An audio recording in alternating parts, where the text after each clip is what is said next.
CFB Paint back for another pod. Rivalry week is in the books. The regular season is in the books. We've got Cort and Bryan on the pod today, and we're going to dive into our rapid round. We're going to do it in order of who can throw a football the farthest. We'll have to get some input later from Steve on where he would land in this order as a whole. But Corey, you had some strong feelings about how this would go. Yeah, well, maybe not strong feelings, but like what I thought. I think there's tiers. You know, there's like, you guys are a solid B, you and Mark, and then me and Steve are a solid D is what I'd put us at potentially. But I think my thought process is Mark could throw the farthest, you can throw the second farthest, and then I think it's going to be close between me and Steve. I think I might edge him out in that category. He might differ on that opinion, and like I said, we should go figure out this when we get together in a month, all four of us. That'll be a lot of fun. We can run the 40 against each other, do foot race, kind of do some little competitions and see where we really stand on all these things. Maybe do a little fire out in the woods. No, I'm just kidding. It would really show how far off of our NFL dreams we would be. You know, if we get our 40 times, we get our 3-cone drill. It's going to be embarrassing to look at, but I think that'd be fun.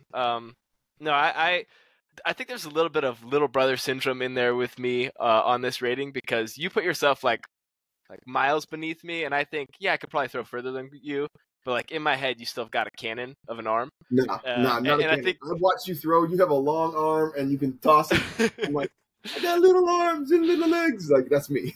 See, I think it's just you're, between 7 and 8 years older than me, and so anytime I've seen you throw a football, like, was before you graduated high school, which means at most I was 11 years old.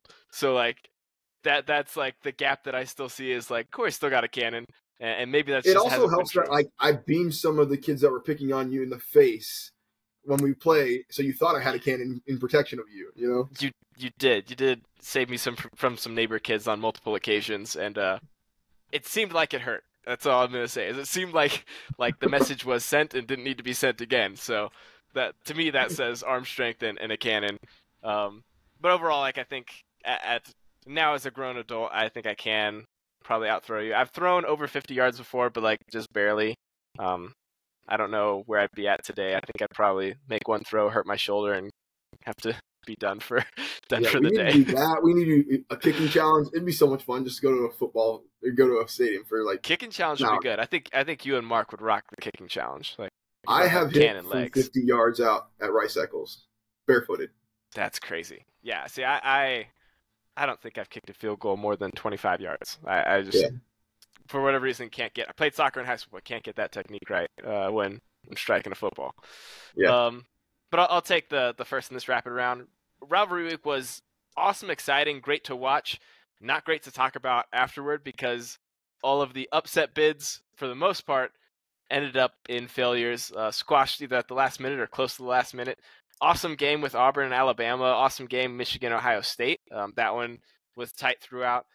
Kentucky gets the lone big upset in the week, but overall, a lot of this went kind of how we expected it to, and what we thought was going to be, this is all exciting going towards the end of the season, pushes into conference championship games.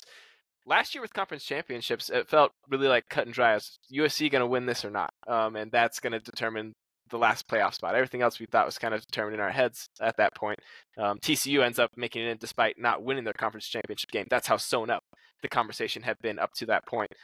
This year is super different. So we just push it off one more week and let next week decide it. But that's what kind of felt like by the end of the week. I will say throughout the day, amazing football. Like, lots of teams playing their best ball at the end of the season and giving teams a run for their money that you didn't expect. Heck, BYU gave Oklahoma State its best shot for a minute there, and you thought Oklahoma might sneak their way into the Big 10 title or Big 12 title game. Anyway, good week of football. Nothing too crazy happened, and it's got me really on the edge of my seat for the very last whistles that come next week. Yeah, I agree with you. Really good week of football. A lot of fun. A lot of good games. A lot of scariness in games. Oklahoma State, on the edge. Florida going up 12-0 on Florida State. Auburn, leading with 43 seconds left against Alabama, and then even Georgia Tech making that game interesting late. I mean, there's just a lot of fun. But nothing in Rivalry Week can beat the pettiness that comes from Rivalry Week, in my opinion. And I love to watch the pettiness. Two of my favorite examples of pettiness within this week are after Virginia Tech won the Virginia game, they went back out on the field and took pictures, and Virginia I guarantee you this wasn't a timer. It's not they scheduled. turn on the sprinklers as they're taking pictures. I think that's a great thing. They're like, well, you beat us, but you can't take pictures on our field. And then Florida State's marching band playing the war chant during the fourth quarter where UF says can't or plays Tom Petty's "Can't Back Down" song. In the middle of it, they just start blaring their fight song or their war chant, and it's kind of like, all right, I love the pettiness here. I also love the pettiness in the fact that, like, after the game, a lot of Florida State fans mentioned, like, oh, you can't back down, yet you didn't gain a single yard in the fourth quarter. You lost yardage, so maybe you did back down. I think that's kind of funny. But just watching the pettiness ball back and forth is all great to me. So it is great because these rivalries are what fuel Twitter all of the offseason and most of the regular season, where it's just like, look how bad our rival did against us. Look at the stupid thing my rival did. And now this is the game that you have the one side that will cite back to it every time they hear a little bit of pettiness, and they'll be like, yeah, whatever, scoreboard for a full year. And that's kind of what it is until you can prove it different. Yep. But the pettiness is you're right. It was on peak display a few times, and those are really good examples. Speaking of pettiness, I talked to a very senior-aged fan of ours, and they didn't feel like we took enough credit for saying that BYU was going to get smoked by Oklahoma. We didn't take enough heat for that. So, yes, Dad, BYU played Oklahoma very good, very well. They still didn't make a bowl. Yeah, and they looked much more impressive in their 5-7 than we anticipated for the last two games. Credit. But with that, let's dive into a little bit of not so much the action. We're going to talk about some of the news that comes after. With the end of the regular season comes coaching changes. So we saw a few hirings, a bunch of firings. I'm going to read off just a few. And then we've talked about a few going in prior weeks. So Dino Babers and who's the Michigan State head coach? I'm forgetting who it was. The Michigan State head coach, Mel Tucker. Oh, Mel Tucker. Mel Tucker, Jimbo Fisher. Firings that we already knew about. New firings from this week. Dana Holgerson is out at Houston. Brady Hoke kind of expected hired. That one. We all knew that was a possibility. Yeah, and I wondered if he had coached to save his job, because it was part of the end of the season where they started to come on a little bit and looked like they had some real life, but it's one of those things where you go, is this going to be... State, yeah. yeah, no, that's for sure. But you wonder if it's like too little too late. Yeah. Brady Hoke out against at San Diego State. Tom Allen at Indiana, which to me raises eyebrows of like, what do you think your program is going to be? Do they want to win all of a sudden? That's what that sounds like to me. That seems like the message. The Big Ten, we want to start spending some money. Yeah. Andy Avalos out at Boise State. They will be in their conference title game nonetheless. Danny Gonzalez out at New Mexico. Dana Dimmel out at UTEP. And Terry Bowden out at Louisiana Monroe. Just looking at these openings and vacancies, and I can add to those Duke and Oregon State. We'll get to the hires in a second, but those are also vacant jobs at the moment. Which ones kind of stick out to you as like this would be really interesting to see what direction the hiring process goes? I think it's got to be Indiana with Tom Allen. Like, where do you go from here? You didn't. I think you won 3 games this year. I can't remember off the top of my head. I'll check that for you. Like, you haven't been a consistently good team. You have been recruiting pretty well, but those players have been leaving you. I mean, you had the highest recruit that they ever had go to Oklahoma last year, in linebacker. So, like, are you looking to spend some money in the NIL game to keep those people there? Because, like, that's not really his fault. I mean, you had that, and then you had the quarterback for Washington eventually leave you too, like Michael Penix. Like, you had some players, but you haven't kept them there. So that's interesting. Where do they want to go? What are they trying to accomplish with this firing? So. Yeah, and you were right. 3-9 on the year. That is the curious one. You have USC, UCLA, Washington, Oregon joining the conference next season. Does Indiana say, "Hey, now's we're getting into the era of our monies are going to be way up. Let's try and start competing. We're going to have enough coming in from our TV deals to pay coaches. Let's go ahead and use our booster funds and pay some players," because that's what's going to take. You can get a good coach in there, and they can do an okay job, but the ceiling of your program from the outside view right now is not very high. Like you're one of those teams where I expect Northwestern and Rutgers and you to get beat up on the regular because there are so many strong teams at the top of this conference. Hey, Rutgers held their own this year. I got to give them a little bit of Rutgers credit. did much better, and Northwestern. Like those are two who I was like, those are going to be terrible teams this year, and turned out not to be. Nonetheless, I don't think part of like 3 of the teams that have winning records in the Big Ten. Not to be facetious, but no. I mean, it's been a heck of a conference for sure. There's been a lot of injuries, to be fair, at the quarterback position in the Big Ten this year. For a lot of teams, that's been a revolving door right there. So that makes it a little bit tough. But the opening that I am kind of zeroed in on is Houston. I think that's one where sky's kind of the limit. You have a talent-rich area that you can recruit from. We saw what Tom Herman did when he was there, and he was able to bring in a lot of local Houston talent. I don't know what the type of investment's like, but I think it's pretty decent. I don't think it's elite among the Big 12 schools, but in the Big 12, I think you could be competitive pretty early, pretty quickly. And I'm sure there are plenty of Texas guys who are ready to Texas the state, not Texas the school, who are ready to jump in the portal and say, you know, I may not get the playing time I'm looking for. I could go somewhere closer to home and get a little bit more time. I think this is one that if they get the right hire, they get the right guy in, they could be microwaving this build, because the Big 12 it's so up for grabs next year. There are teams that we expect to compete at the top of it, like a Utah, like a Kansas, as far as the direction they're on, or Kansas State. But it could be like UCF could pop up and do something crazy. There's a lot that could change. You know, Baylor's firing more coordinators and seeing if that'll work again. They're on the Aranda train still. But I think this Houston one is so... I'm just waiting for it to pop, you know? Like, I feel like it can. And see, that's the tough question, because I'm not sure if it's somebody who's been a head coach before.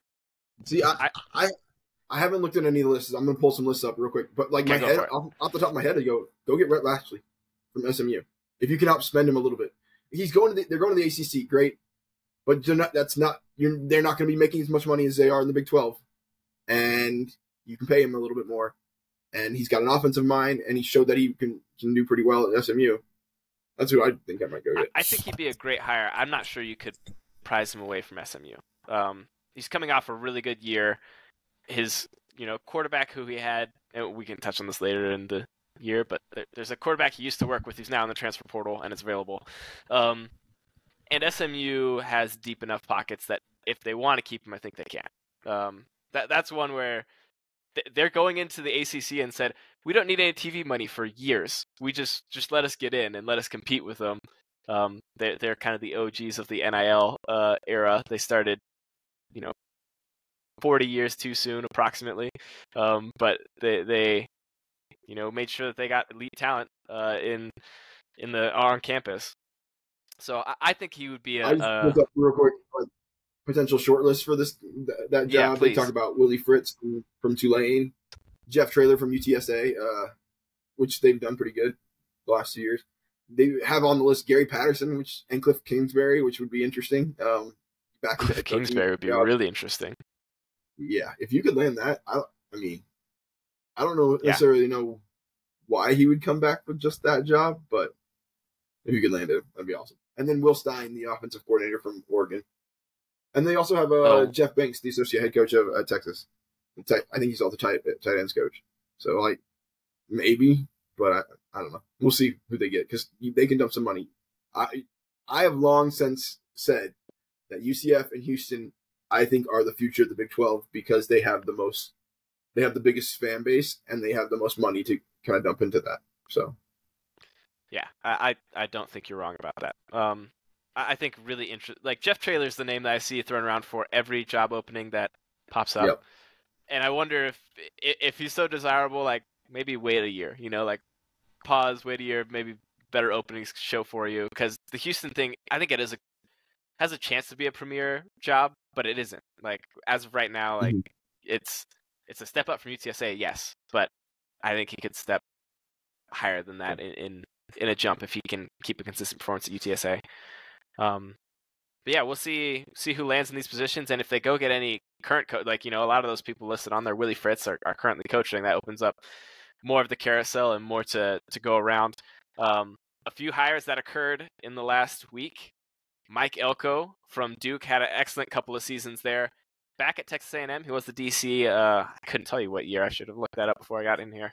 It was like 3 years But ago has under Jimbo Fisher. yeah, he was with Fisher. Again, really nice year with Duke last year, but also this year, really good until they kind of have injuries that ravaged them a bit, but they hung it together still. And we don't know if there's going to be any Riley Leonard jumping in the portal, but Elko, I think, a good hire here. I think this is a little bit of a lot less splashy than the last one, right? Jimbo Fisher was a national champion, and somebody who had that pedigree beforehand.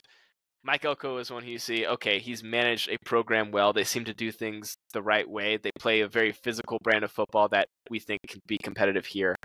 And we've seen him at Texas A&M. We liked him then, evidently enough. Duke liked him enough to make him coach at the time. And now he's proved he can do it on that level. Now he's gone somewhere where he has near infinite resources to go ahead and win. What's your thought on the Elko hire by A&M? So this is one we called a little bit.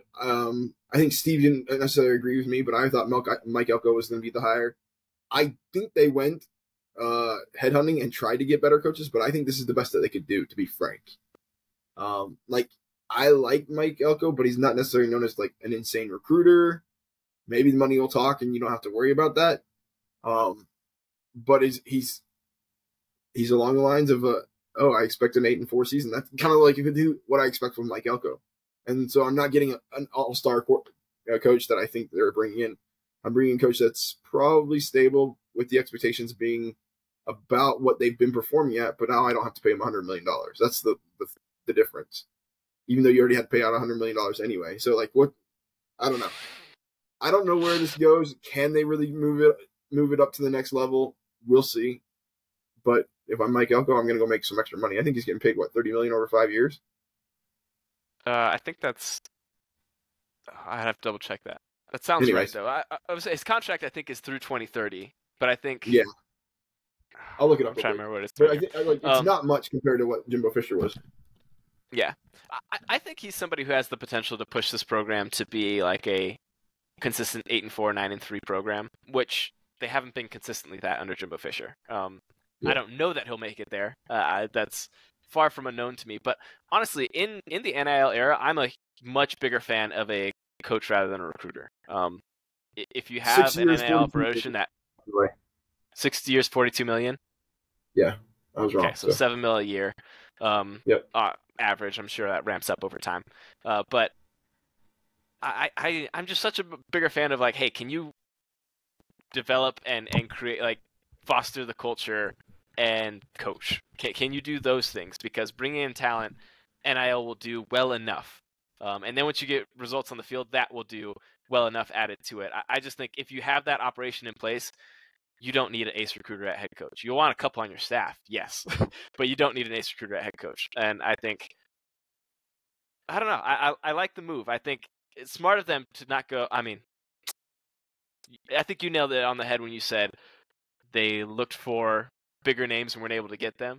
I feel like if they had got bigger names, it would have just been Jimbo Fisher all over again. Would have crashed and burned. It would have been expectations sky high for a team that's never really achieved anything in recent history. And then you're stuck hanging on to somebody too long because we put all the chips in on him. And I think Mike Elko is one that you could fire. And that's probably where you want to be, is if you really want to compete, you probably should have a coach in there that your AD can say, yeah, we got this one wrong. Let's go to the next one. Overall, I think good hire, but yeah, probably the best they could do. Curious what your thoughts are on the Mark Stoops flirtation. There was a moment where lots of reports were coming out Mark Stoops is going to Texas A&M, and then the kibosh got put on that one. Yeah, Mark Stoops has done the best with with not very good talent there at Kentucky. He's done a good job recruiting better talent than they ever had. But you're consistently hitting the mark where you kind of expected to. You're pretty secure in your job. If you go 7-5, 8-5, or 7-5, 8-5, 8-4, I'd just stay there. But at the same time, like if he really wants a challenge, it'd be interesting that he goes. I mean, it's not right in the line of Jimbo Fisher, you know. So Yeah, totally is. But also, like, it's funny because I always perceived Mark Stoops like once he got to Kentucky, like, oh yeah, he's just gonna be there forever. Like, he's gonna yeah, be there. He's a good coach. He coaches well enough to get to a certain level. He's not gonna have the talent to do above that, but I don't know if he likes the gritty grind that it takes to be at the very top of a, like, the way that yeah, Georgia has to operate, the way that Alabama has to operate, the way that Texas A&M wants to operate. Um, just doing things the right way, getting kids in who are a little bit above what you should, and going 8-4 as often as you can. So it was surprising to me. Lots of backlash from Texas A&M fans on message boards and on Twitter, and quickly that disappeared. Now, I don't know do you what think that happened. had any effect on him disappearing? They're like, oh, never mind, we're not going to finalize this. Or do you I think? think it's possible. I think it's possible there was a party who heard about it or was in on the decision, but not the ultimate deciding factor, who said, I need to leak this because we can't have this happen. I think there's a real chance to happen. And then you have like some room for sway. I'd like to think a university doesn't get that swayed by message board material. But some of those people on message boards also have big wallets, and I think that's where it becomes a concern. Yeah, interesting altogether. Another hire that happened over the weekend: Michigan State has now replaced Mel Tucker. Jonathan Smith from Oregon State.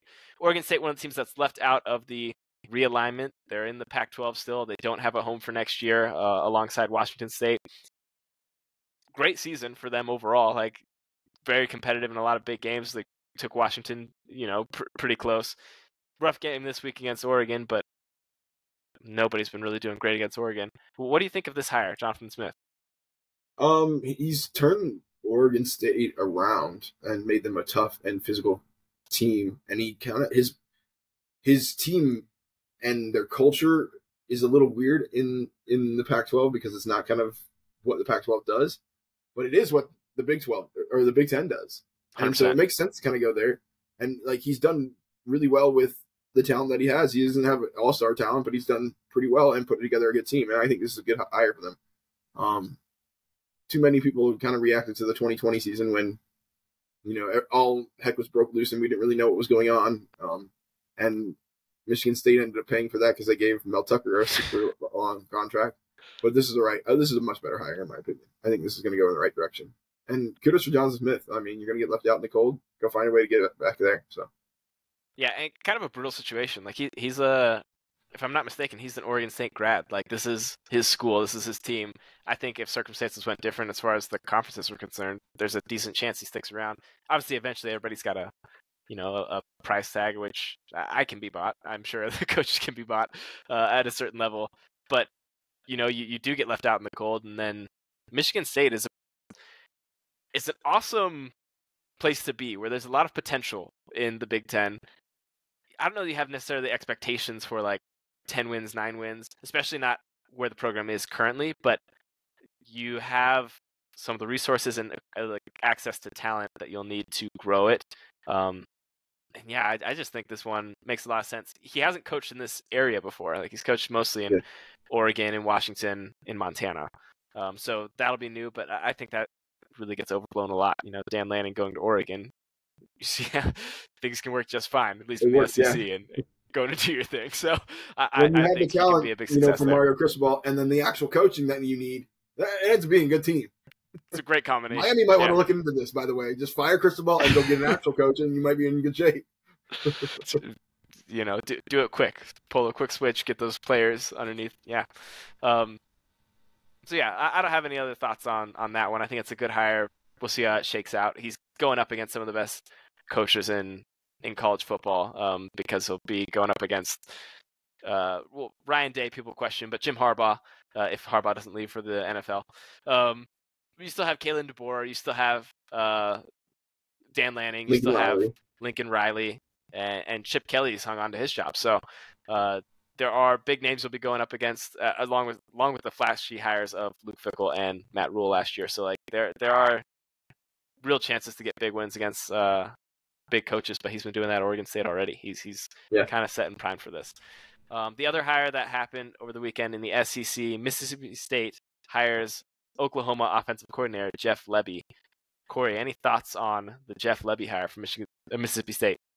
I mean, I feel like this is where Jeff Lebby is going to die, but at the same time, this feels like a very much like a Dan Mullen hire, and Dan Mullen had success there, and maybe Jeff Lebby can do that same success if he can find the right quarterback to run his system and be successful, because they've looked at times very potent at Oklahoma, and then at times it's been a little bit of a struggle, but he's been able to get the recruits in there that they need and be able to be efficient.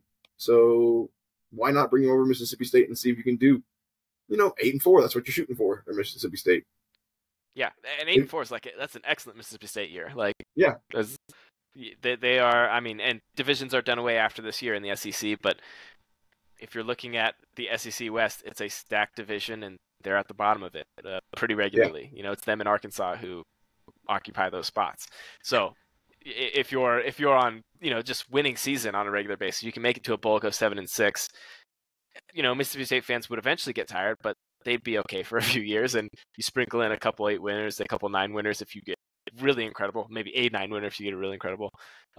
But I think your comparison is so spot on here. I think you got a really good offensive coach who's going to be able to get the talent that he needs in there. You're going to be competitive in your Egg Bowl games, which they were competitive this year, but kind of out of the blue.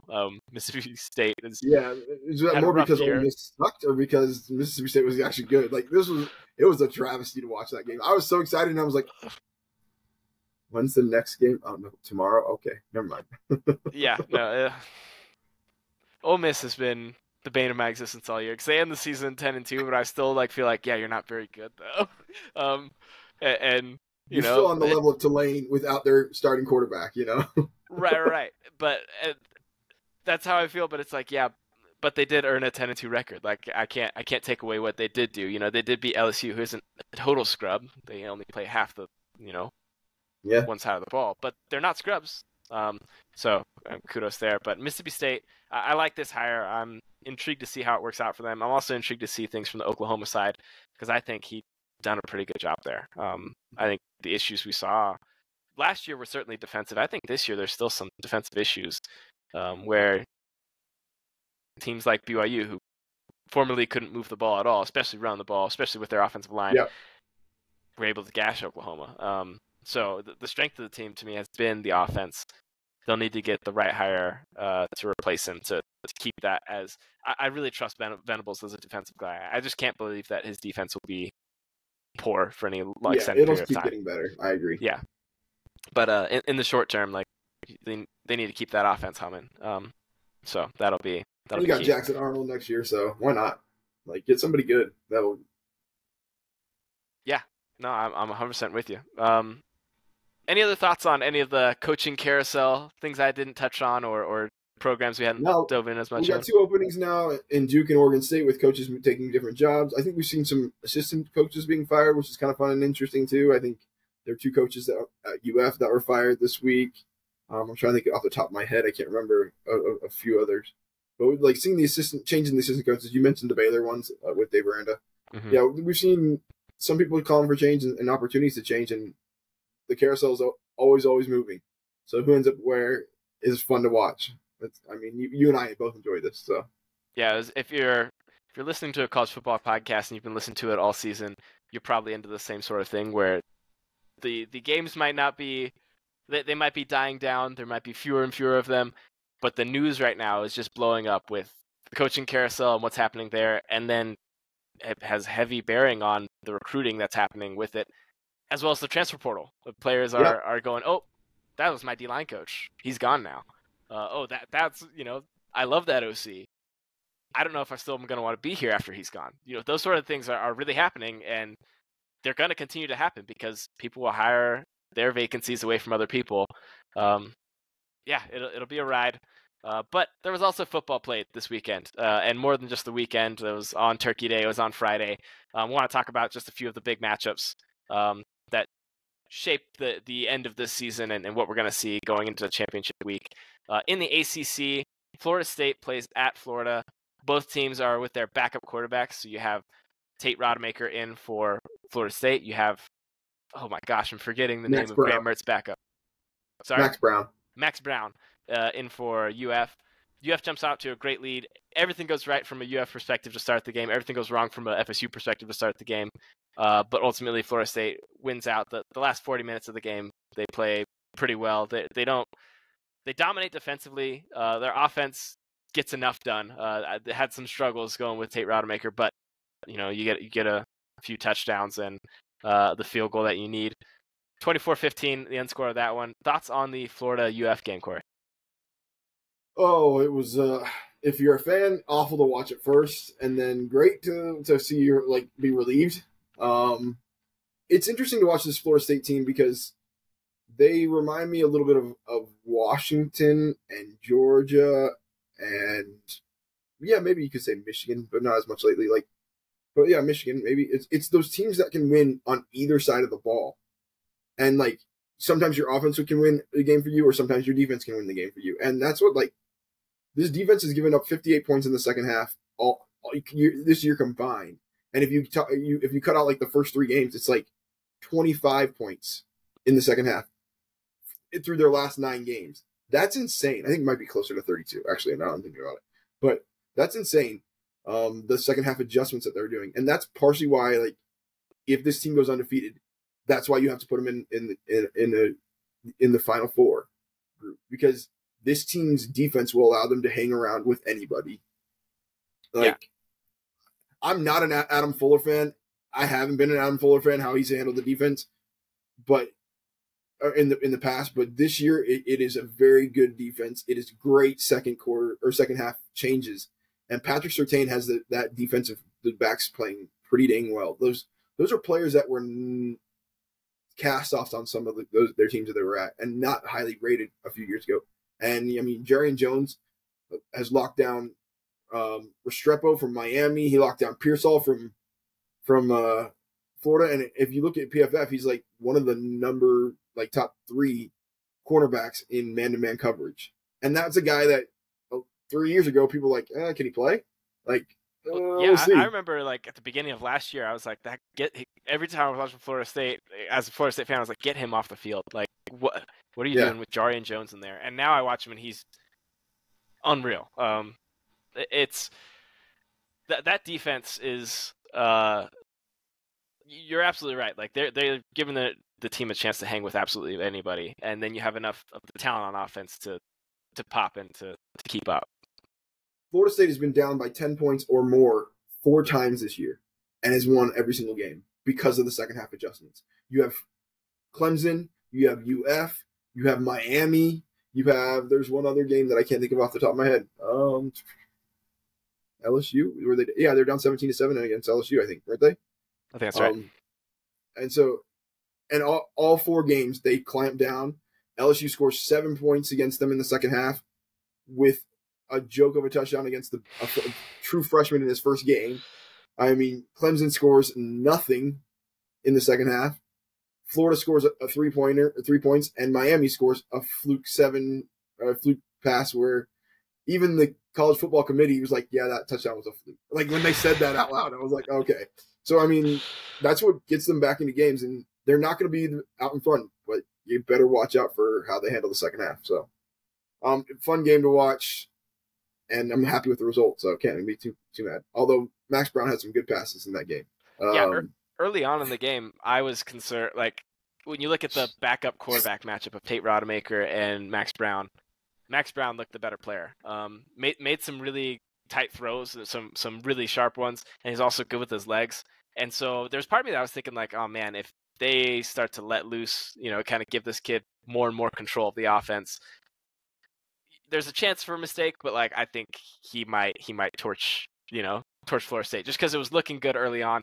But what you see in the second half is, oh no, they couldn't do anything like that because as soon as you drop back to pass, the O-line couldn't pass block Florida State. And that was something that you wanted to avoid, but as soon as you got down, you couldn't avoid it anymore. And then sack after sack after sack. And it was not one mismatch on the offensive line. It was, 3 to 4 per snap that they're just getting beat man-to-man or even double teams getting blown through by Braden Fisk and Joshua Farmer. And that to me is the end story of this game is Florida State could block enough to let Tate, give him a chance to make some throws. if you look at his overall stat line, not great on the day, but made some big throws that mattered in key moments. And then the run game got going a little bit, and that sealed the deal for him. But for Florida, they didn't have any of that drop back and pass it option. Despite I like Wilson as a wide receiver on the outside. I think Pearsall's a good player as well. Those weren't really weapons that you're able to use at all. You had to try and run with your two dinged up running backs. They're very good running backs, but also not 100%. Both came out at certain points in the game with injury. So, and that's where, Florida State goes on a 24-3 run to win this game. It was relatively dominant, again, after that 20-minute period, but they really had that hole that they dug, / the refs dug, / Florida dug for them to start that game. Any last thoughts on that one before we move along? I'm interested to see if you adjust this team, the play calling for Florida State, and make it a quick, fast pass happy team. I think Tate Rodemaker can thrive in that, and you should make sure you're throwing quickly, because he has the arm talent. He's frankly has better arm talent than Jordan Travis does. He just doesn't have as much control over the offense and understanding of the offense and understanding of the blitzes, etc.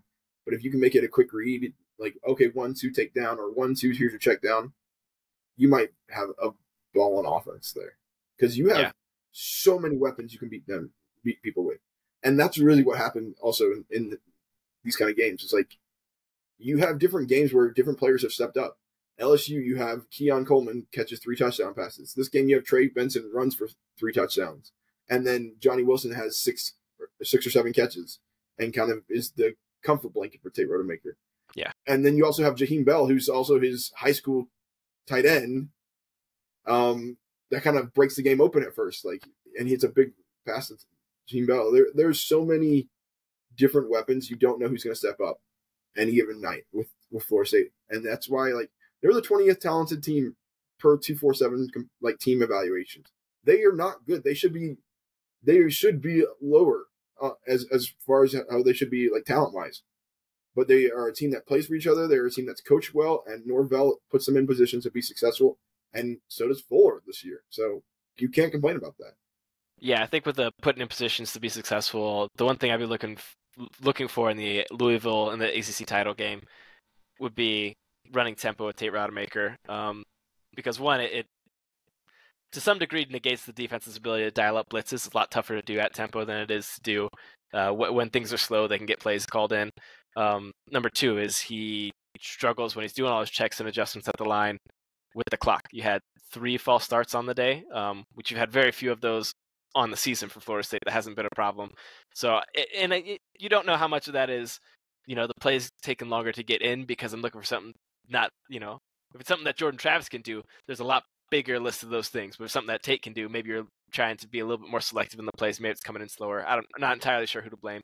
But if you can find places where you can run tempo, you can negate both of those problems, where get up to the line, not worried about false starting because of checks at the line, and less checks to make because you're not going to have as many blitzes dialed up as quickly.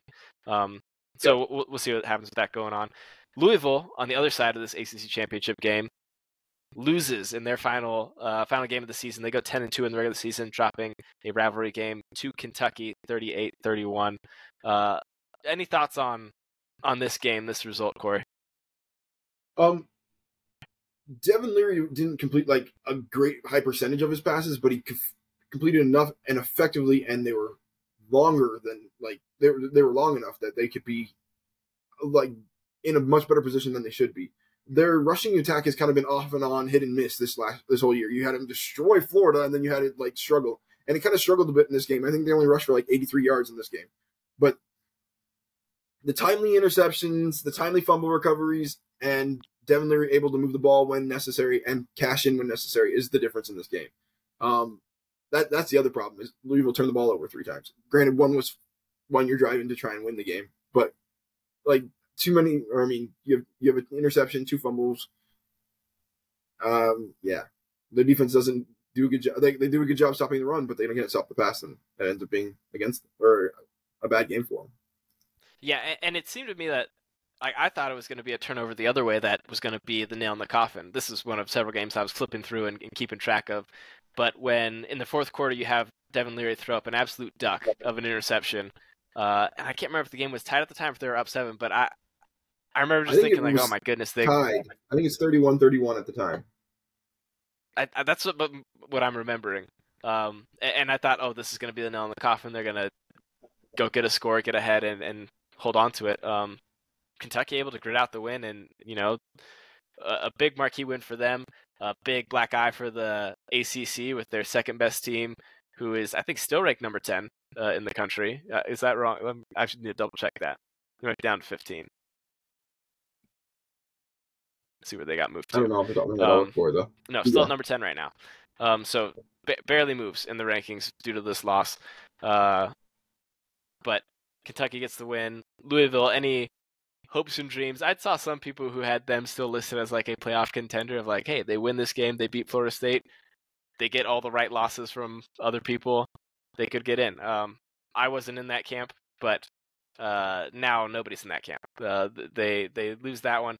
Great season overall, and I think a year that they needed to capitalize on because they did have a weak schedule. But year one under Jeff Braun looks great, and he's got a lot to sell going forward. Yeah, they dropped down to 15 and 14 into the AP poll and coaches poll, respectively. Sorry, by the way. Okay, that helps. So okay, so the 10 I'm looking at must still be last week's CFP ranking. That makes sense. Yeah, I think it might be because that won't come out till Tuesday. Recording this Monday night. Exactly. Sorry, go ahead. Deal, guys. No, I'm saying, like, yeah, we'll be interested to see how that goes. Florida State ends up, I think, 2.5-point favorites. That sounds about right to me, especially the backup. It's going to be a rough game. I don't know. I think anything can happen in that game. So, yeah, we'll see. It'll be interesting to see. Florida State, without Jordan Travis, is still a good team, but they're very different. And Louisville will look to exploit those differences that you have when you have that drop-off at quarterback. Looking at the Big 12, this was one that had a lot of question marks going into this week of who gets into the title game, because not even Texas had punched their ticket. Texas pounds on Texas Tech. I'd mentioned in a previous podcast that I felt like they have another gear. This is kind of the gear that I, in my head, was imagining. If they can put together complete performances like that, and I know it's going to have to be against better performing teams than Texas Tech, then they can really cause problems for anybody should they make it to a playoff. Oklahoma beats TCU 69-45 on, I believe it was Friday. So they're left waiting for the Oklahoma State BYU game to see if they are going to sneak their way into another Red River showdown, rivalry, shootout, whatever you want to call it. Bingy. BYU gives them a lot of hope early on, ultimately lose in double overtime to Oklahoma State, 40-34. I just glossed over 3 games, Corey. I'll let you dive in on any which one you want to comment or give insight into. I want to comment on them all, and I'm going to. Like, Texas Tech, Texas. I watched that game, and I kind of like have a little soft spot in my heart for Texas because I have a buddy that's a big Texas fan, so I'm like kind of rooting for them all the time. And I messaged him, I said, this game must be so much fun to watch as a Texas fan because this is the type of domination I want to see from my team. And like, this is just absolute domination on all levels. And it was beautiful to watch. And if they can bring that to the Big 12 championship game, and if they get in, bring that to the playoffs, they could beat anybody. I mean, it was phenomenal to watch. Granted, it is Texas Tech, but it was fun to watch. OU, TCU, OU went up big in this game and then kind of flirted with them for a little bit and then finally put them away. And it was like, but points galore. Good night. Over 110 points or something like that. I don't even know the number off the top of my head. 114 points between the two teams. Wild. Like, the defense struggled a little bit in that game. And it's the last few games have been like, oh, do I really want a Texas OU showdown? Because Texas is going to pound OU. And OU may be overrated, in my opinion. Like they're good, but you don't know which OU you're going to get. You might get the one that's good or the one that's kind of all over the place. And so I'm kind of glad that Oklahoma State comes in and comes back on BYU. I mean, if you're a BYU fan, you've got to be frustrated. I saw a stat that, like, if they were up by 17 at halftime, they're like 100 or over 17 or 17 and over. They're like 148-2 ever. And they ended up losing this game. For heaven's sakes, you got to wrap up Gordon in the backfield on that second overtime. You have it that stopped, and he cuts back, and there's no one there. And then the fumble, I mean, by wow, what's his name? The tight end. I can't think of his name off the top of my head. You just got to feel for him. Like, I can't remember his name. It's not Max Bushman. I don't know who it is off the top of my head. It's not Isaac Rex. Oh yeah, Isaac Rex. Thank you. Okay, there we go. It was Isaac Rex. I'm like, you just got to feel for Isaac Rex. You're like, oh, I mean, and that was an interesting thing because like there were multiple fumbles that were like this across the entire week. You had the fumble from the Michigan touchdown that counted as a touchdown, and then this one counted as a catch. And then you also had the one that was like the Ohio State guy who caught it and fumbled it, and then they ended up recovering it while they're driving, trying to tie Michigan. But it makes me go back to the Ohio State Clemson game a few years back when Ohio State or Clemson catches a ball and then gets destroyed, and they count it as a non-catch. I don't know. I just felt like these are all very similar, and I was like, where are they going to go with all these calls? But Oklahoma State fans, you pulled it out. Ollie Gordon is just kind of straight and kind of amazing, to be real. Yeah, he's awesome to watch run. Just super A physical, little but too late to win the Heisman, but yeah. Yeah. But I mean, just super physical, but also has a kind of silkiness to his running too, where it's like he doesn't like rumble through people. He kind of like glides off of people. I really like his style. His production speaks totally for itself. Ultimately, he's able to get Oklahoma State into that Big 12 title game. And Texas is one of those teams who, like, they've done everything they need to do. What they need is Alabama to beat Georgia, in my opinion. I think that's where you're at. Is if Alabama beats Georgia, you're in. I'm worried about that because I feel like they hold the trump card against Bama, but people would go, who's played better lately? And aside from this Texas Tech game, Bama's played better. And would they put Bama in and Georgia and not give Texas the opportunity? Like, I don't know how you can sit there and say that because they did beat them head to head. But if I'm a Texas fan, I'm rooting for Iowa to beat Michigan. I'm rooting for Florida State to lose. Well, yes. I want as much chaos as if Florida State loses, then you maybe got a chance to get in unless Washington plays Oregon close. Like, you need a few different favors in order to get yourself a chance to get in, I feel like. I feel like they only need one. I feel like you need Florida State to lose or Alabama to beat Georgia. I think the most entertaining scenario of this all is Alabama beats Georgia, everything else, like the projected team wins. I think you have to go without an SEC team in the playoff. You can't keep Michigan out. I don't think you can keep Florida State out. If Washington wins out, I don't think you can keep them out. If Oregon beats Washington, then you just have to have an argument over Alabama-Oregon. But if Washington wins that, I don't think you can keep them. And Texas in my opinion, owns the tiebreaker. Alabama should get the spot. It would be, you would have people picketing and all sorts of riots if Texas doesn't get in over the team that they beat in Tuscaloosa. And they're the one that have the guns too, so you might want to be careful about it. It's not a state that's really restrictive on that. So, but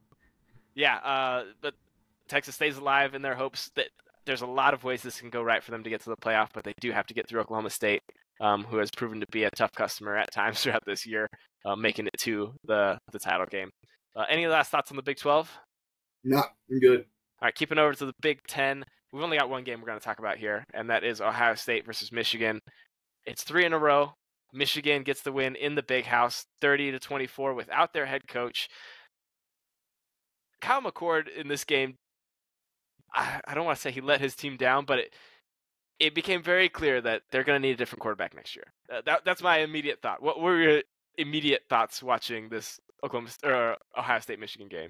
Yeah, it's true. Kyle McCord was a highly rated quarterback, but he was also coming through the COVID year, so you don't really know what you're getting, and it's kind of like, it's not quite panning out. So I think you got to figure out who's next because he won your starting job. And that's the scary part. He won the starting job.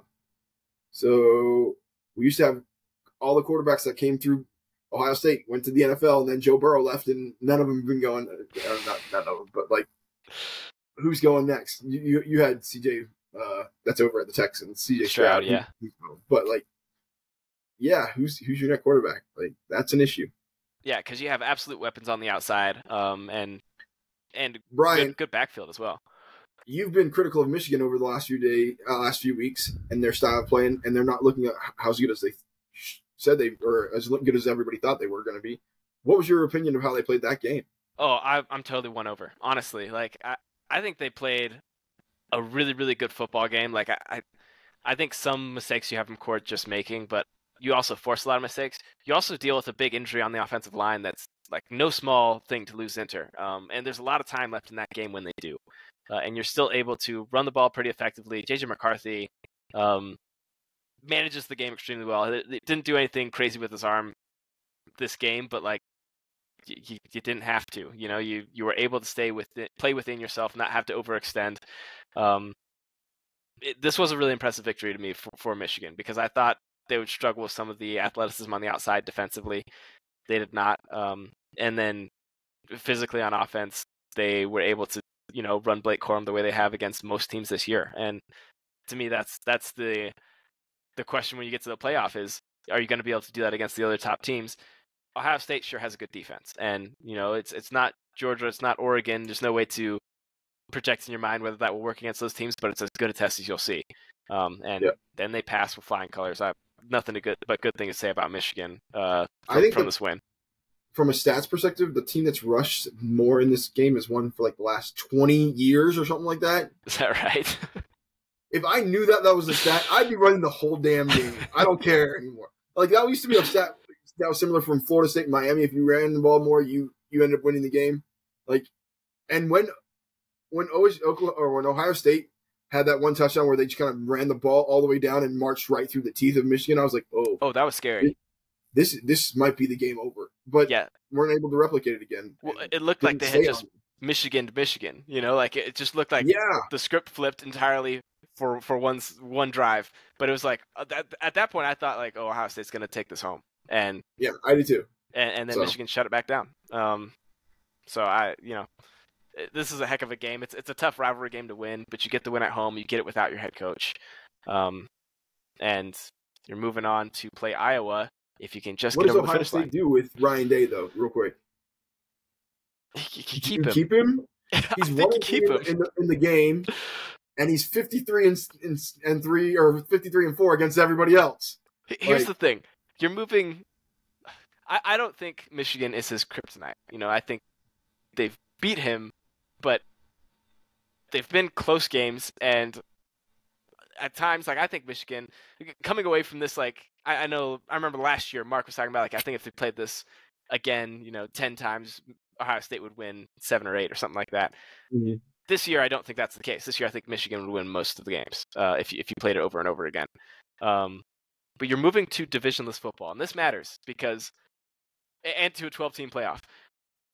You could feasibly do all the same thing, go 11 wins, lose to Michigan, and you can still make it to the title game for your Big Ten. You could still make it to the playoff because there's 12 teams, and you still put up a fight against some of the other top teams, even if Michigan was your kryptonite. I think you're also not playing 7 teams that are terrible every year either. So now you might be playing a Washington. Now you might be playing a USC. Now you're out some travel board. Like I don't think you can expect to go 11-1 every year, and so you might not make the playoffs. I don't think so, but I'd wait a couple years to find that out. I would see, do you lose against all the other top teams? Because I don't think that will be the case. I think it's been very close, and he's lost close not because he's a terrible coach, but because that's how it went. I think that happens in some scenarios here, and it's hard because Ohio State's been big brother in this particular rivalry for so long. But and it's also hard when the other team steals your sign. So. Yes, yeah, good to play without that for who knows first time in how long. Anything left to say on the? Still. What's that? So who knows if it didn't happen still? I can see Harbaugh phoning from home. You're gonna run right. Connor told me so. Anyways. Yeah, don't tell me nobody's talking to Connor still. Yeah, exactly. Sorry, I've got something in my throat. Do you want to take us through the Pac-12 and the action that happened there this week? Yeah. So Oregon State plays at Oregon. Oregon destroys them 31-7. Not a close game. We've seen this happen a few times with like Oregon State. Like they get beat pretty handily, but most times they kind of stick around. But Oregon, aside from that Texas Tech game, has handled business all year, and it's been impressive. Bo Nix has been impressive. he's an odds-on favorite to win the Heisman, but I don't hear people saying his name. I hear more people talking about Jaden Daniels, so that's an interesting thought to me. To me, it's like the arguments I saw this. Somebody posted this, and I can't give them credits because I don't know who it was. But they're like, the argument is like Bo Nix could throw the ball downfield. Jaden Daniels does throw the ball downfield. Like, granted, Jaden Daniels loses games because they don't have a defense. So who knows? But that Oregon team is impressive. They deserve to be in the championship game against Washington. I'm excited to see a rematch.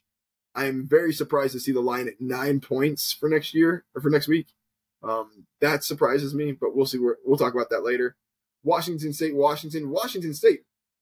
decides to be the Washington State of the beginning of the year, and Cam Ward plays like he was at the beginning of the year all of a sudden, and they give Washington a run for their money. Can't quite get over the hump.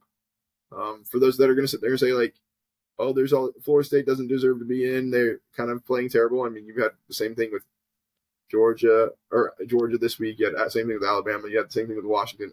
You're going to stumble on games, but as long as you win, that's what matters. And we set up a great head-to-head game that I'm going to just sit around, push my kids onto the ground and get them away from me and watch the game. Yeah, you couldn't ask for a better regular season game to repeat. You've had some awesome regular season games this year. Oklahoma, Texas was a great one. Washington, Oregon was an incredible game, and I'm so excited to get the second installation of it. Cam Ward, you hit on, he was early season Cam Ward. He made a couple just ridiculous throws in that game. The sort of thing where you go, okay, that's a really rare sort of thing. If you could do anything with any sort of consistency like that, like you would be a shoo-in for a first round pick. And the fade at the goal line that barely gets in. Oh my gosh, yeah. Yeah. And Washington State, I've seen a lot of speculation over the health of Penix because first handful of games Penix hasn't looked the same as back half of the season Penix. Washington has played a lot of teams close that they prefer not to. That you'd think that they should not play quite as close. This was a big point spread. I want to say 14 or 15. I could be wrong about that. Yeah, I think it's up there. I don't know off the top of my head. And this isn't a 3-point game where it was like, yeah, but they can score a touchdown in the end to make it like, no, this was a tight game, and Washington wins on a walk-off field goal or near walk-off field goal. I think it's like a second left on the clock. They have been hanging on, which is all that you have to do, but now you have to hang on against Oregon, and that is a tall task. We'll talk more in our next episode about what we expect to happen in that game, but Washington keeps their spot and keeps on rolling. If Oregon wins this game by 3, let's say they win it on a walk-off kick, does Washington still deserve and Oregon both deserve to be in the playoff games? I mean, because they've played each other insanely well. They've played, and no one else has beat them. Like, can you just be like, oh, well, you won the second one, Oregon, you get in? Like, I think in a different year, it's a possibility. This year, there's just too many teams there waiting in line. The line's getting long, and if you want to, go down the water slide and get back in line and go again, you might not have time before pool closes. Like that. You might not be able to cut in. Is what you're saying? Okay. Yeah, I just think like, we've seen these years where there's 2 SEC teams in the playoff, and they're warranted. But part of the reason they're warranted is that you don't have so many other teams queued up. And this year you've got 8 at the moment who are all waiting to get in because you have Michigan, Georgia, Florida State, Washington, who are the top 4, but then waiting right behind you have Oregon, Texas, Alabama, Ohio State. Yeah. They ranked 6th in both polls, so they kind of cut back in line in front of Texas. Yeah, but I would put a 1-loss. Washington losing to Oregon by 3. I'd put them back in front. I'd say that's where they can cut in line. Is they can cut in line of Ohio State. So you'd put Oregon. So you'd have Georgia, Michigan, Oregon, and Florida State as the 4 kind of like teams, but then you'd have like Texas, Washington, Ohio State, Alabama, or Texas, Washington, Texas, Alabama. Well, I mean, depends on how the title games, but like as of right now, Texas, Alabama, Washington, Ohio State. So you need. Yeah, if Alabama wins, they'd be up there. Yeah, right. You need 3 other losses to go your way. Yeah, if Bama beat Georgia, yikes! That's gonna put and then Oregon beat Washington. That's so many one-loss Oh, teams. it'll be an absolute. I will watch. That'll be You know, like 5 that's the thing. one-loss It's like teams. I don't ever watch any playoff ranking like throughout the season or even at the end. Like I'm just like, yeah, wait for it to come out, figure out what it is. I will be with bated breath waiting for. Oh, we've got one loss Bama, one loss Georgia, one loss Oregon, one loss Washington, one loss Texas, all saying who's getting in. Can you imagine? And one-loss Ohio State. Yeah. Oh my gosh. Yeah. Yeah, and you could add in a few more, you know. Iowa pulls an upset. Louisville pulls an upset. Although it's a minor, you know, they're only If 2.5 Louisville points. pulls an upset, Florida State's not getting in. Yeah, there's no shot. Sorry. There's no shot. If Iowa pulls an upset, yikes! That'll be interesting. Yeah, there is. I saw a great tweet, and It's again, going to be 17-6. Like it's. I mean, come on. I don't know who to credit the tweet to, but there's a great one I saw where a writer who had been at the game, the Ohio State Michigan game, he was at the hotel breakfast the next day, and there's a kid talking to his dad. He's like, "Do you think I have a chance to beat Iowa next week?" And he's like, "Yeah, I really do think we do." It's like, yeah, probably. I think Michigan's probably going to beat Iowa. You know, score 17, and you feel really, really good.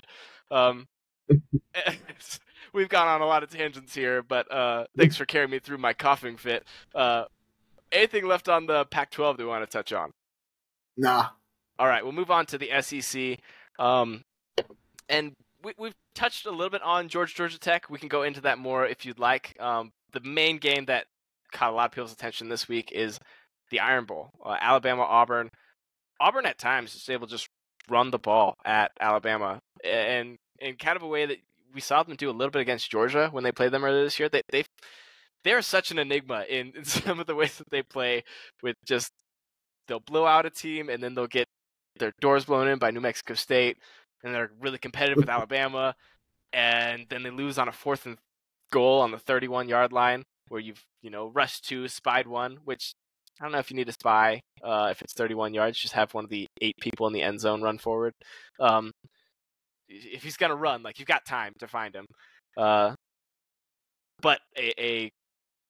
I'll be like to give credit, a good throw and a tough catch to be made, but Alabama gets the win and stays in their race. They already had their spot locked up in the SEC title game to face Georgia, but this keeps them in playoff contention. Thoughts from the Iron Bowl? Nick Saban said it, I think, great at the end of the game. He's like, there's been some crazy things that have happened in this stadium, and for once, this one happened for us. Like, I think he's talking about 10 years ago with the kick six and stuff like that and a few other things. But the play call from Auburn is just what baffles my mind. I think you at least rush 4 or 5 even, and you have 6 back there and you play zone. Or you rush 4 and you have 7 back there and you play zone. Like, that's what you should have done. He should not have all day to throw the ball. And you can still have that throw, but like, the pictures and the videos that have come out of that stadium are just hysterical to watch. Like, people are crying, people just like, yeah, and it's just nuts. Like, kudos to Bama to pull it off. But I've said earlier in this in our podcast, like, there are coaches that will make you lose games or that can lose you games. Hugh Freeze is a coach that can win you games, like, that you shouldn't win, and he's done it against Nick Saban twice, and he almost did it again a third time when they've been by far the lesser talented team. So, I mean, not that he'll win every game that he's supposed to win, but there's games that you were not supposed to be in that he will put you in. And so that's one of those games I got to start not betting on, because I definitely have them in my list of Auburn's crushing them or Alabama crushing them, and it didn't happen at all. Yeah, I mean, it's another double-digit favorite who wins by 1 score. And Auburn, I think you've got a lot to be optimistic about in the future. I mean, Hugh Freeze is an excellent recruiter. He's a real ace recruiter, and he's. Oh, I mean, you're gonna have an amazing. You're gonna have 3 or 4. You're gonna have 2 or 3 5 stars coming in next year. Like, yeah, that's. And I imagine, like, he's gonna be feasting in this transfer portal as well. He's gonna be trying to revamp the talent, reshape the roster. I think you got to feel good with that direction. Coaching wise, it's funny because it's so up and down. But next year, if you can get the right guys in, transfer portal wise, recruiting wise, I'm gonna read through real quick their 2024 schedule, and keep in mind most of these don't have dates to this point. But you have Cal at home, New Mexico at home, ULM at home, and those are your out of conference games. You're at Tuscaloosa next year for the Iron Bowl. You have Arkansas at home, Oklahoma at home, Texas A&M at home, Vanderbilt at home, Georgia in Georgia, at Kentucky, at Missouri. It's interesting because there's enough of a base there where like I can see you getting very comfortably to 6 wins, and then you've got a lot of these teams where you could compete with them potentially. When I say that, I look at like we'll see if Missouri becomes a next evolution of what they were this year, if they become a slight step back or what happens there. But like that's the sort of thing where I think like if you can punch just above your weight once or twice next year and get to an 8-4 with a couple impressive wins under your belt, or a 9-3, because I'm not really optimistic about Texas A&M in year one under Elko. Like I think that will take time. I think a lot of players will leave. If I'm being as frank as can be, I think a lot will leave in the transfer portal. And but you're only looking at Alabama, Oklahoma, who's losing Jeff Lebby, and Georgia as like those are the ones that I would pencil down for a loss now. Lots of things can happen, and obviously you can play Alabama tight, so maybe I'm stupid to pencil that down. But I think there's reason to be excited for year 2 under Hugh Freeze. But as much as Paul Feinbaum may always be saying it's the end of the Alabama era, it seems not to be quite the end yet. They're still a top 10 team. They're still in the SEC title. It's true.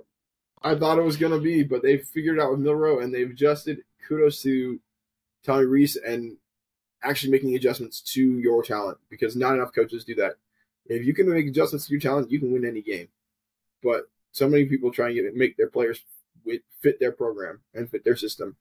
And that's what they tried to do at first, and then they said, nah, forget it.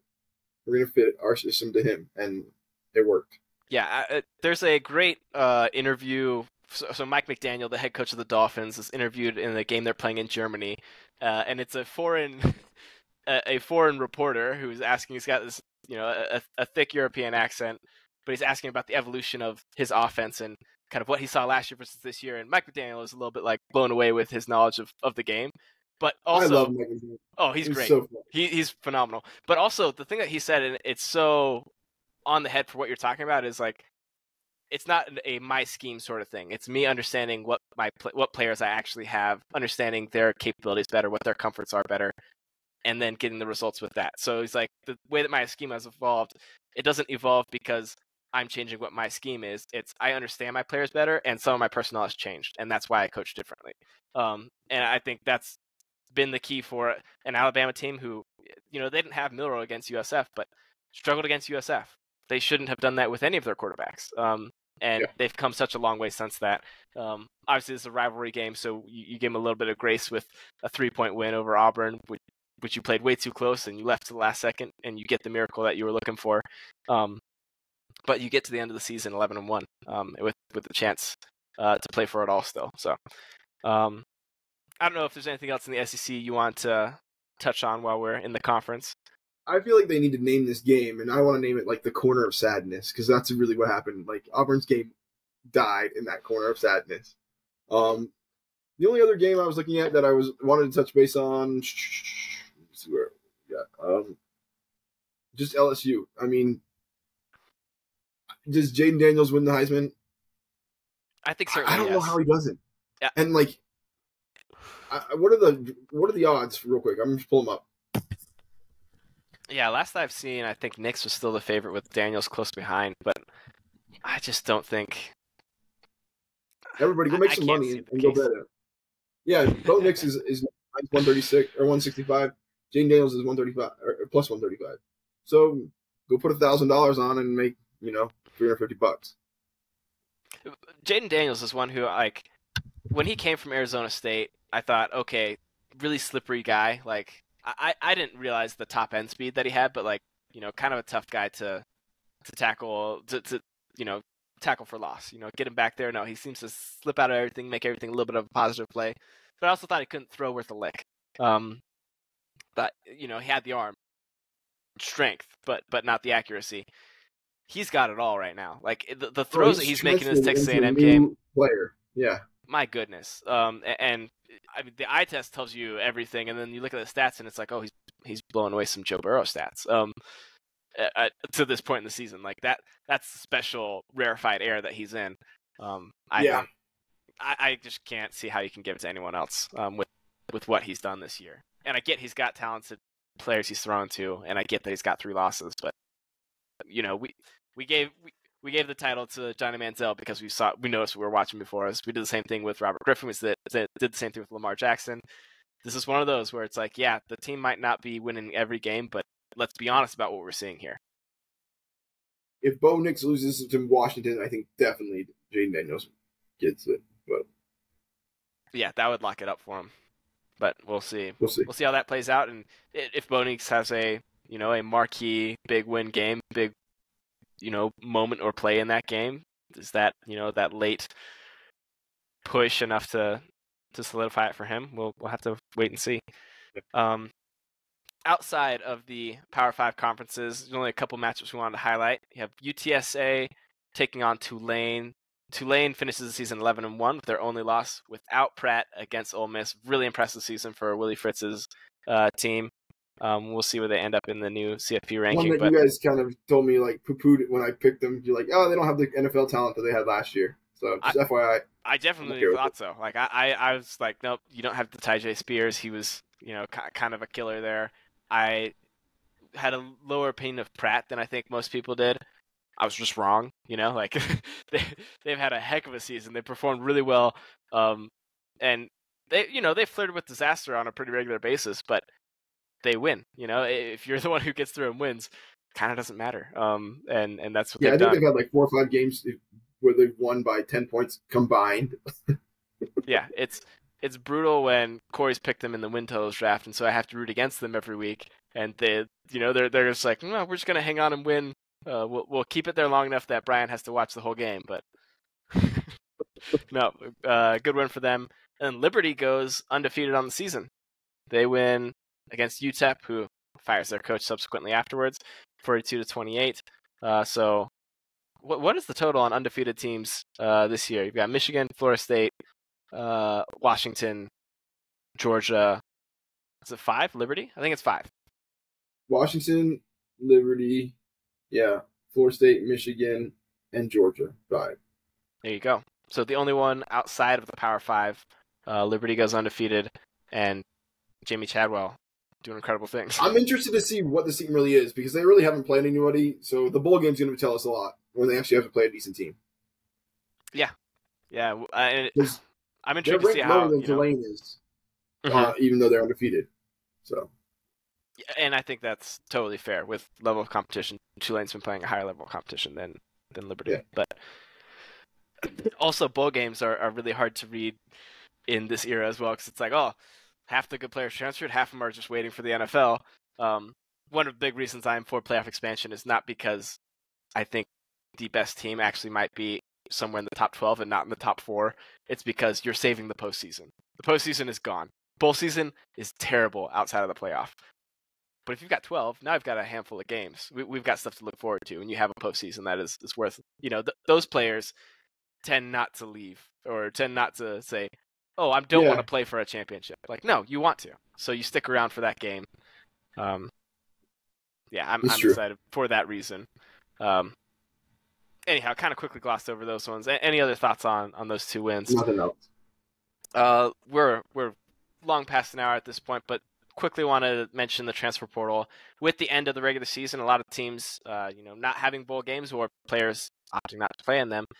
The transfer portal is where players are jumping in. I don't know what the window is like this year, where that ends at, but so the portal starts on the 4th of December, and then I think it goes another 2 or 3 weeks after that. So there is a limited window where teams can have visits and start to, take commits and hopefully get these players secured. We also have a lot of grad transfers, and grad transfers can enter the portal at any point and can be added at any point. So a little bit different there. We've seen some notable names, and I'll just read off a few of the names that we've seen. So Will Howard, the starting quarterback for Kansas State, is in the transfer portal. Will Rogers from Mississippi State, their quarterback for a long time. Tyler Van Dyke from Miami, who's been their quarterback for 3 years. Max Johnson from Texas A&M, who ended off their season. Kind of on and off for the last couple of years, has been playing a few games as they've been trying to figure out what the move is there. Carter Smith, Don Chaney, Max Brosmer, Spencer Petras. We expect a lot more names to pop up in here, and it's interesting because you usually aren't going to get the top end talent to jump into the portal unless that top end talent ended up playing somewhere that won't be able to hold on to them for NIL reasons. So you think of like a Jordan Addison going to USC, or if a big coach goes and they're following them, like a Caleb Williams to USC. Nonetheless, this is where coaches will look to fill holes in their roster. Yeah, we did see Adonis Mitchell jump from Georgia to Texas after the bowl game. So this window's open from December 4th to January 3rd. So it'd be interesting to see what happens if they can, how it all works out. But a lot of the players are jumping in the portal early because their coaches are being let go, and so they can, or they're grad transferring. So yeah, I'm interested to see where this goes and to see who gets picked up where. There are teams that have hit in the portal and done a really good job. There are players that have resurrected their careers a little bit. Bo Nix, I mean, to be one, and to be fair. So what this is a pivotal time, and it's going to shape the next season of college football pretty monumentally, to be honest. So we'll see how it goes. Yeah, I mean, you look at the top of the Heisman rankings, like they're not first-year transfers, but it's Michael Penix, Bo Nix, and Jaden Daniels. Those are all transfers who either didn't have things work out previously, or Michael Penix, it was mostly injuries that were going on in Indiana. But like Arizona State was kind of dead in the water. Jaden Daniels had the starting job, but was not thought of in the same way that Jaden Daniels was thought of today. Bo Nix, we all thought like, oh, this is somebody who will win the other team the game. You know, that was my opinion on Bo Nix at Auburn. Is okay, that quarterback can win the other team the football game, and now he wins football games for Oregon. So, some of these names where they might not be as exciting now, wait a year, wait two, they could be the best players in college football. And you know, that's the real chance that you take in the transfer portal. It could go anonymous, and you might never hear of them again. They might win a Heisman. So we'll keep tabs on that and keep you up to date, especially in the off-season coverage and the weeks where we don't have as much football. But that is only going to ramp up as these weeks proceed. To end off the show, Cort, any parting shots you have or want to throw at the end of Rivalry Week? Well, I just want to wish Billy Napier good luck on the recruiting trail because he won't be bowling this year. I think it's the first time that Florida hasn't gone bowling in like 20-something years, so I'm excited for that. Honestly, his recruiting class could use that because he needs to start picking everybody back up and keeping them in the class because the Sharks are circling.